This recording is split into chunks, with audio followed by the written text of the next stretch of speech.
টানা বর্ষণ এবং পাহাড়ি ঢলে দেশের প্রায় 15টি জেলার বিস্তর এলাকা এবছর পানির নিচে তলিয়ে গেছে। চরম দুর্ভোগের শিকার হয়েছিল বানভাসী মানুষ। দেশের এই ক্রান্তিকালে অসহায় বন্যার্ত মানুষের পাশে দাঁড়ানোর ক্ষুদ্র প্রয়াস চালিয়েছে আস-সুন্নাহ ফাউন্ডেশন। শুভানুধ্যায়ীদের সহায়তায় উত্তরাঞ্চলের কয়েকটি জেলার 1,500-এরও বেশি বন্যা দুর্গত পরিবারের মাঝে ত্রাণ সামগ্রী বিতরণ এবং প্রায় 1.5 শতাধিক পরিবারকে নগদ অর্থ সহায়তা দেওয়া হয়েছে।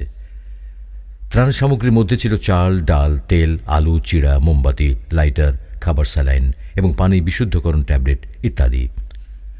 28 জুলাই 2019 কুড়িগ্রামের সীমান্তবর্তী রৌমারী থানার ধনারচর, যাদুরচর ও ফলুয়ারচরে ক্ষতিগ্রস্ত পরিবারের মাঝে ত্রাণ বিতরণ করেছে ফাউন্ডেশন।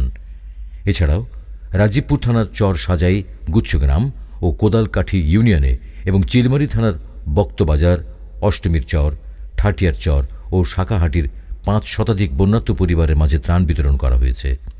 এছাড়াও বন্যায় ক্ষতিগ্রস্ত বিভিন্ন মসজিদ ও শিক্ষা প্রতিষ্ঠানকে নগদ অর্থ সহায়তা দেওয়া হয়েছে।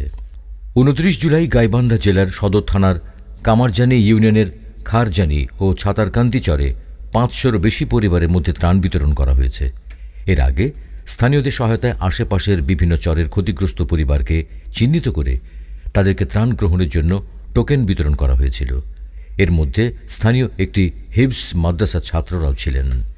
দৈনিক প্রথম আলোর রিপোর্টের সূত্র ধরে 30 জুলাই আমাদের টিম ত্রাণ বিতরণ করে বগুড়া জেলার সারিয়াকান্দি থানার সুজনের পাড়া চরে। যমুনার এই দুর্গম চরে প্রায় 3,000 পরিবারের বসবাস। তাদের মধ্যে 500 পরিবারকে ত্রাণ সামগ্রী বিতরণ করা হয়।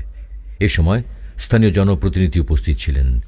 এছাড়াও অতিরিক্ত ক্ষতিগ্রস্ত 180টি পরিবারকে নগদ অর্থ সহায়তা এবং বন্যায় অনাহারে অর্ধাহারে কাটানো গরু মালিকদের মাঝে খৈল, ভুসি ইত্যাদিও বিতরণ করা হয়।